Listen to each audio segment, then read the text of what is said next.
du Trisac. Il déconstruit la nouvelle pour que vous puissiez la construire à votre manière.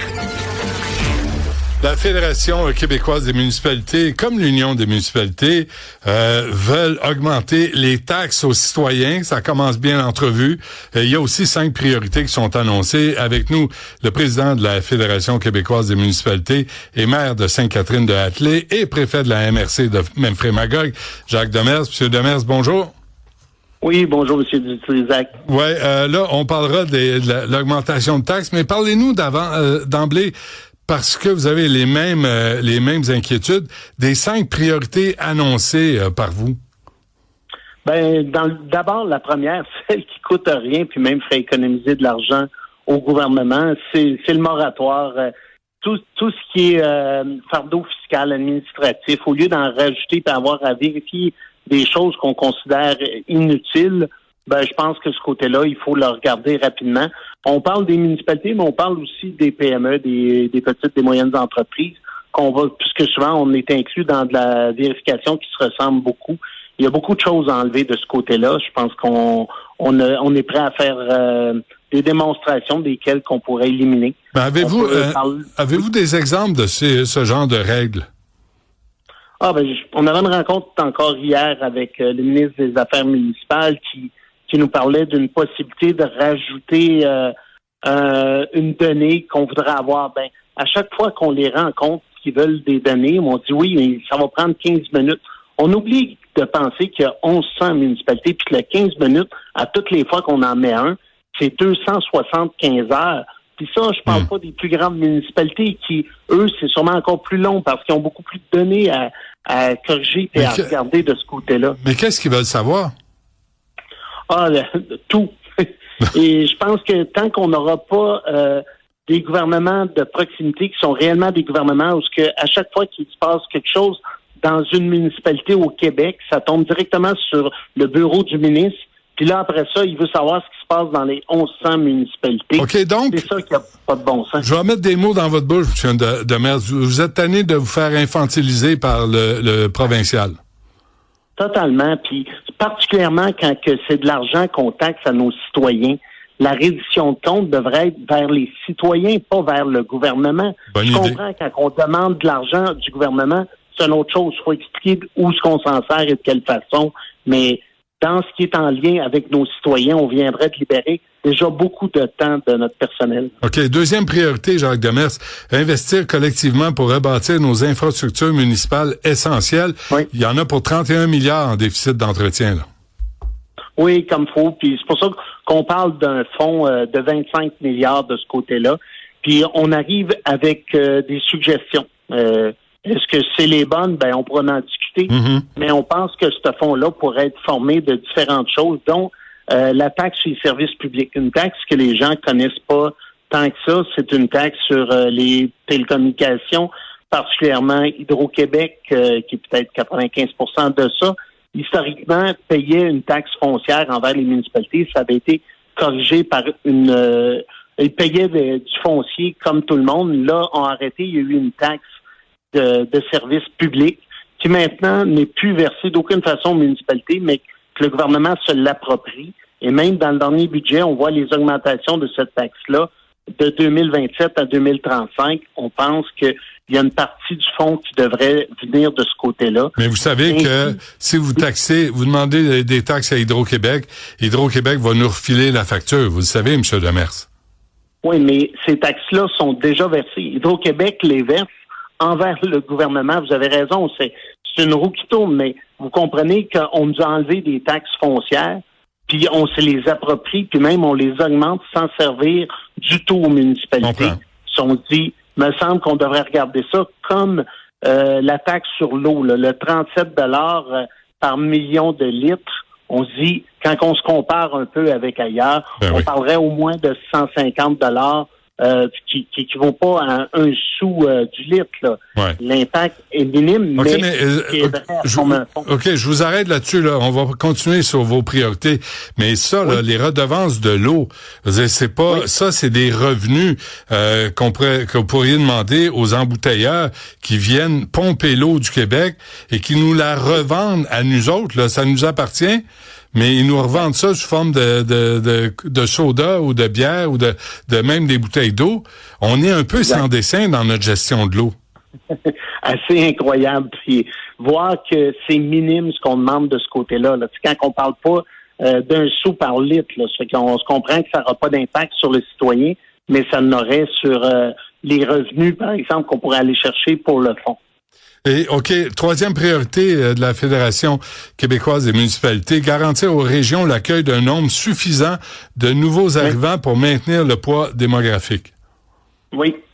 Au niveau de l'immigration, ce qu'on s'aperçoit souvent entre les différents partis politiques qui ont des visions assez différentes du nombre de ce côté-là, nous, ce qu'on dit, il faudrait juste aller chercher notre juste part. Parce qu'on s'aperçoit que dans à peu près 32%, mettons, des trois grandes municipalités là, qui représentent 30 à 40%, ben reçoivent 60% de l'immigration.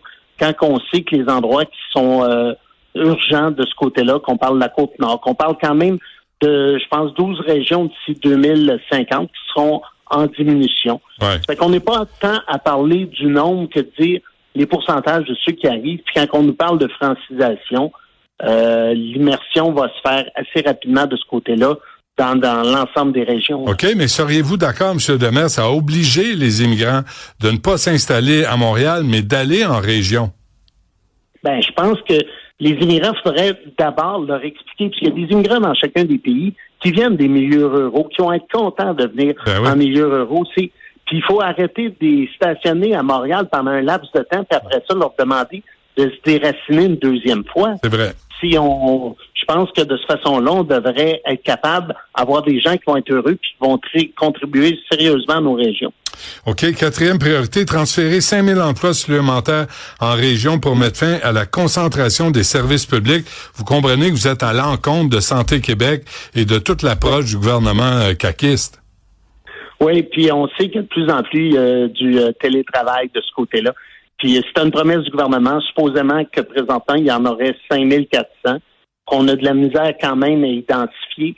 On se dit, ce qui serait important, c'est pas juste de l'avoir en région, mais qu'on fasse des affichages. La journée qu'on va dire, en Estrie, il y en a tant qui viennent, qui sont de la fonction publique, puis qu'on ouvre des postes, qu'on fasse la même chose dans l'Outaouais, en Gaspésie, peu importe la région. Là, on va considérer qu'on a réellement des postes.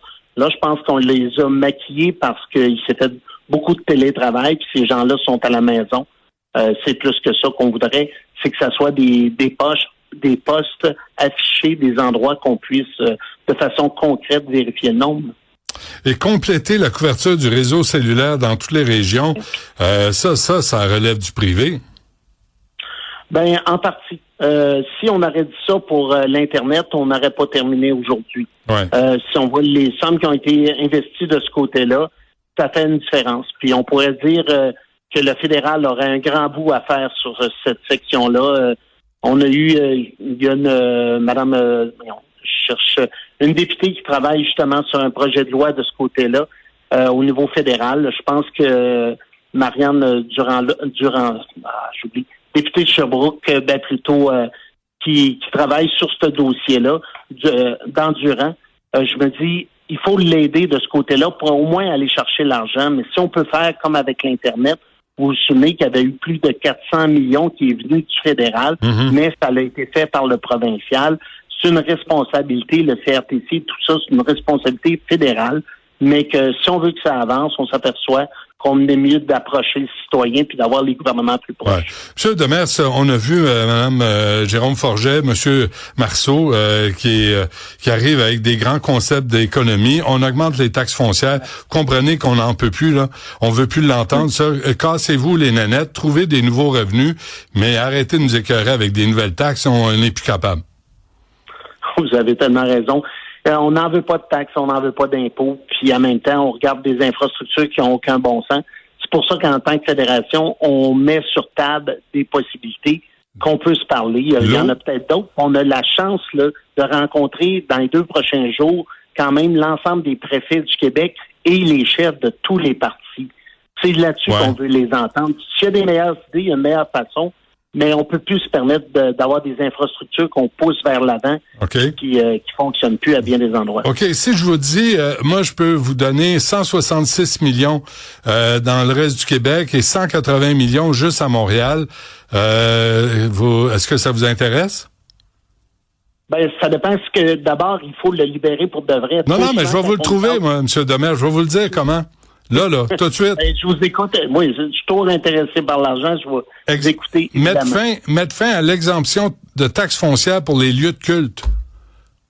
Oui. Ben, je vais vous appuyer là-dessus. Ben, demandez-le. Pourquoi vous ne le demandez pas? On le fait à plein d'endroits. On a quand même réussi, puis la problématique du lieu de culte, c'était aussi la définition de ce lieu-là. Là, on commence à avancer là-dessus. Ben, excusez-moi. De plus en plus, dans nos villages, il n'y en a plus de lieu de culte de toute façon. Nos églises, on est en train de les vendre. À Sainte-Catherine-d'Athlée, là, ça n'existe plus. Il n'y en a pas d'églises, il n'y en a plus qui sont exemptées de ce côté-là. Fait que ça disparaît rapidement présentement. Mais il n'y a pas juste les églises, il y a les mosquées, il y a les synagogues. Si vous voulez de l'immigration. Il y en a moins dans nos villages. Quand vous avez séparé Montréal des autres, là, quand on va en région, les mosquées, les synagogues, on les cherche là, dans nos villages de moins de 2000 de population. Ils sont pas nombreux, là. OK, mais la redevance sur l'eau, ça, c'est complètement insensé. Il faut qu'on se mette à jour là-dessus. Oui, absolument. Puis ça me semble une chose tellement simple que tout le monde, je pense, vont adhérer rapidement. C'est quelque chose qui pourrait nous être dit. Il va en avoir moins d'utilisés, ben tant mieux. Faut la protéger, cette eau-là. Et présentement, on la donne. Avant qu'on se quitte, M. Demers, l'an passé, je faisais le tour de plusieurs maires, mairesses qui me disaient à quel point ils étaient traités avec mépris de la part du ministère des Transports quand ils disaient qu'il y avait des problèmes dans leur communauté, dans leur région, municipalité. Il y avait des délais indus. On les prenait pas au sérieux. Il y avait des accidents, des pertes de vie, des blessés. Le ministère des Transports s'en contrefichait. Ça n'a pas changé. Il me semble que ça devrait faire partie de vos principales revendications. Oui, on a eu beaucoup de discussions de ce côté-là, mais on aurait pu en mettre 50. On s'est dit, bon, il faut en prioriser quelques-unes. Mais vous avez raison. Ça fait partie des discussions qu'on a régulièrement à plein d'endroits. Ça ne serait-ce que la vitesse devant les écoles. Mais de plus en plus, quand même, il faut le donner au ministère des Transports. Il y a une ouverture. Il y a des endroits qu'on a réussi à régler ce bout-là. Moi, quand je suis pas content, ça me dérange pas de le dire, mais là-dessus, je peux nommer plusieurs villages qui ont réussi à diminuer, même si c'est une route à numéro, diminuer la vitesse jusqu'à 30 km/h. Faut pas protéger à certains endroits les enfants, puis d'autres villages, on dit, ceux-là sont moins importants. Là. OK, dernière affaire. Si les municipalités ont tant de misère, là, vous le dites, M. Demers, expliquez-moi pourquoi vos employés, les employés municipaux à travers le Québec, ont une meilleure rémunération que les employés, les fonctionnaires provinciaux et les fonctionnaires fédéraux.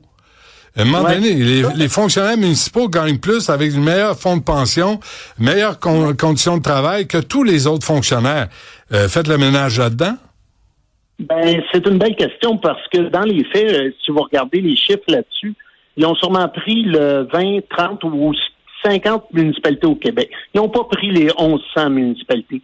C'est pas vrai qu'à Sainte-Catherine, je paye les employés le prix que le gouvernement paye ses fonctionnaires. C'est comme, là, on prend les plus grandes et on applique ça sur l'ensemble. C'est pas ça qui se passe au Québec, c'est pas ça que les MRC dans nos régions vivent. Là. On peut les vérifier, ces chiffres-là, ces salaires-là. On n'est pas près de ça, mais pas du tout. Là. Mais selon les données de l'Institut de la statistique du Québec, la rémunération horaire globale, salaire combiné aux avantages sociaux dans l'administration provinciale québécoise affiche un retard marqué de 28,1% par rapport au secteur municipal. Ça n'a pas d'allure. Ben, vous avez raison. Puis, il faut juste regarder le rapport. Il est basé seulement sur les grandes municipalités. C'est pour ça que quand on me l'applique chez nous, puis on me dit que c'est ça, puis qu'un citoyen chez nous vient me dire « Hey Jacques, tu payes plus cher ton monde qu'ailleurs. » Ben voyons donc. venez vous informer. Localement, c'est pas ça qu'on vit. Mais oui, au niveau de la statistique, c'est qu'ils prennent les grandes villes, puis ils se comparent. Ils prennent les gens de Québec, ils prennent à Montréal, puis ils disent, regardez le prix que vous payez, puis les conditions de vos fonctionnaires rapport à l'État. Donc, mais si on le prend sur les 1100, on va voir qu'on n'est pas à cette hauteur-là, mais pas du tout. OK, donc c'est pas la faute du provincial, c'est la faute de Québec puis Montréal.